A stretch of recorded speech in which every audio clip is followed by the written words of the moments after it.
बिस्मिल्लाहिर्रहमानिर्रहीम। अस्सलाम वालेकुम। खबर वाला में खुश आमदीद। आज की इस वीडियो में हम आपको ऐसे पाकिस्तानी जासूस की कहानी सुनाएंगे जिसने हज़ारों फ़लस्तीनी बच्चों के मुस्तकबिल से खेलने के इसराइली साजिश नाकाम बनाई। वो हीरो जिसने गर्ब उर्दन और गज़ा की पट्टी पर होने वाले मुजालिम की खुफिया रिकॉर्डिंग्स अरब लीग के ज़रिए अक़वाम मुत्तहिदा को दी। इसराइल की फ़लस्तीनी बच्चों को इस्लाम मुखालिफ निसाब पढ़ाने की साजिश किस तरह नाकाम हुई। इससे पहले कि हम कहानी को आगे बढ़ाएं, आप खबरवाला को सब्सक्राइब कर दीजिए और नीचे दिए गए बेल के निशान को दबा दें ताकि आने वाली मज़ीद दिलचस्प वीडियोस के नोटिफिकेशन आपको मिल सकें। कुदरतुल्लाह शहाब, ये नाम पाकिस्तान की तारीख का एक जाना पहचाना नाम है।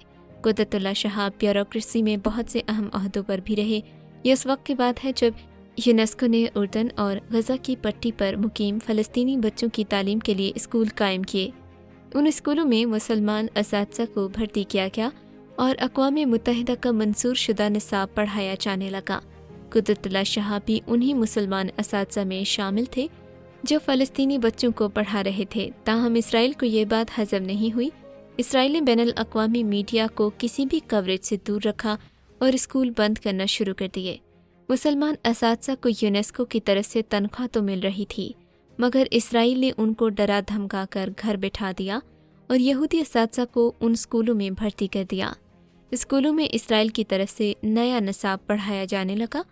इस निसाब में इस्लाम और हमारे प्यारे नबी सल्लल्लाहु अलैहि वसल्लम के ख़िलाफ़ जहर फ़लस्तीनी बच्चों के जहन में घोला जाने लगा। जब अरब लीग तक ये बात पहुँची तो इन्होंने अक़वाम मुत्तहिदा से यूनेस्को से तहक़ीक़ात का मुतालिबा किया, मगर अरब लीग के पास तो कोई सबूत नहीं थे। कुदरतुल्लाह शहाब लिखते हैं कि मैं उन दिनों फ़ारिग था। मैंने सोचा क्यों ना मैं ये काम करूं।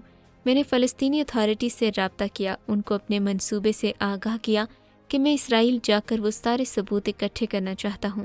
चनाचे मुझे ईरान भेज दिया गया। मेरी वहाँ 4 हफ्ते ट्रेनिंग की गई। इस दौरान मुझे एक जाली नाम भी दिया गया, मगर जो बात मुझे सबसे ज़्यादा मुश्किल लग रही थी वो ये कि मैं अपना असली नाम भूल नहीं पा रहा था। जब भी कोई मुझे अचानक मेरा नाम पूछता या मेरे नकली नाम से बुलाता तो मैं चौंक जाता। मुझे जब भी कोई सोए हुए अपना नाम पूछता तो मैं अपना असली नाम बोलता। चनाचे मुझे तरबियत देने वालों ने ये फ़ैसला किया कि मैं मिशन इसराइल पर जाकर सो नहीं सकता, क्योंकि इस तरह मेरे पकड़े जाने के चांसेस ज़्यादा थे। लिहाजा मुझे एक बॉक्स में 3 तरह की गोलियाँ दी गईं। एक गोली इसलिए दी गई कि वो खाकर मुझे नींद नहीं आएगी। मुझे गुलाबी रंग की गोली भी दी गई कि अगर मैं पकड़ा जाऊं तो फ़ौरन से इसे निगल लूं, इससे मेरी मौत यकदम हो जाएगी, जो कि पूरी ज़िंदगी इसराइल के जेलों में ज़िल्लत आमेज़ सलूक से बेहतर थी। मैंने एक साथी से पूछा, मेरे ज़िंदा वापस आने के कितने चांसेस हैं? उसने कहा, वैसे तो चांसेस 50-50 होते हैं, मगर चूँकि तुम्हारी तस्वीर तो बहुत दफ़े अखबारात में भी छप चुकी हैं, बहुत सारे लोग तुम्हें जानते भी हैं, इसलिए तुम्हारी वापसी के चांसेस बहुत कम हैं। कुदरतुल्लाह शहाब लिखते हैं कि मुझे ईरान से पेरिस भेजा गया, जहां से मैं एक इसराइली परवाज़ से इसराइल रवाना हुआ। जो ही जहाज़ ने उड़ान भरी मुझे लगा कि दुनिया ख़त्म हो चुकी है। ऐसा लगा मैं मौत के सफ़र पर हूँ। मुझे अपनी बीवी इफ़त, बेटा साकिब और सारे घर वाले याद आ रहे थे। अगर जहाज़ PIA का होता तो शायद उठता, ज़ोर से चीखता, मगर यहाँ मैं ऐसा कुछ भी नहीं कर सकता था। रास्ते में एक एयरपोर्ट पर जहाज़ ने लैंडिंग की। मैं वहाँ उतरा। वहाँ मुख्तलिफ़ मुल्कों के जहाज़ ही जहाज़ थे।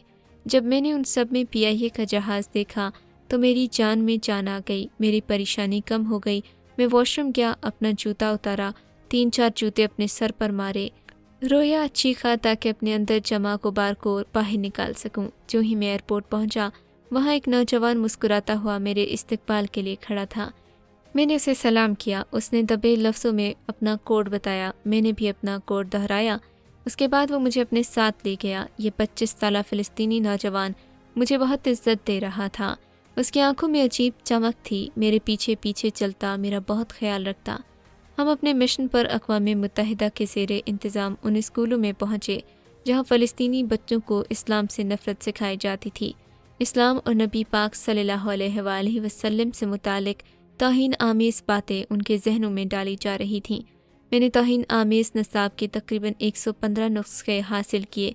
मैंने उन पर कुछ यहूदी असातिज़ा से मोहर लगवाई और उनके साथ फ़ोटो भी बनवाए। एक स्कूल में एक फ़लस्तीनी बच्चे को बुरी तरह اس لیے پیٹا جا رہا تھا کیونکہ اس نے کتاب کا وہ حصہ جس میں نبی کریم صلی اللہ علیہ وآلہ وسلم کے لیے توہین آمیز الفاظ لکھے تھے وہ پڑھنے سے انکار کر دیا۔ قدرت اللہ شہاب لکھتے ہیں کہ ہم نے خفیہ طریقے سے ان کی ریکارڈنگ بھی کر لی۔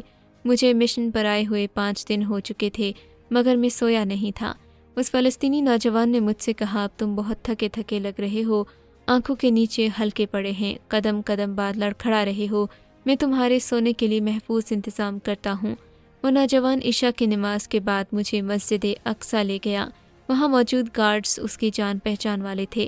اس نے ان سے چابیاں لیں اور مجھے کہا تم یہاں اطمینان سے سو جاؤ، صبح کی نماز تک یہاں کوئی نہیں آئے گا، میں باہر سے تالا لگا رہا ہوں، صبح میں تمہیں یہاں ملوں گا۔ میں سو گیا۔ مجھے ایسا لگ رہا تھا ہر طرف نور ہی نور تھا، کیونکہ یہ وہی مقام تھا جہاں سے حضور اقدس صلی اللہ علیہ وآلہ وسلم کو معراج پر بھیجا گیا تھا۔ میرے ذہن میں وہ سارے قصے آ رہے تھے۔ اگلے روز میرا مشن مکمل ہو چکا تھا اور میں واپس روانہ ہو گیا۔ میں نے واپس آ کر سارے ثبوت عرب لیگ تک پہنچائے۔ ان ثبوتوں کو میں اقوام متحدہ میں پیش کیا گیا۔ خدا کا شکر تھا کہ انہوں نے وہ ثبوت تسلیم کر لیے اور یونیسکو نے انکوائری کے بعد ساری اسرائیلی کتابیں ضبط کر لیں۔ اسرائیلی اساتذہ کو وہاں سے نکال دیا گیا۔ مجھے خوشی ہے میں اپنے ان فلسطینی بچوں کے کچھ کام آ سکا جو اسرائیلی ظلم کا شکار ہیں۔ اگلی ویڈیو تک کے لیے اللہ حافظ۔ پاکستان زندہ باد۔ مزید ایسی اپڈیٹس کے لیے خبر والا کو سبسکرائب کر دیجیے، کیونکہ ہم آپ کو دنیا بھر کی خبریں دکھاتے اور سناتے ہیں۔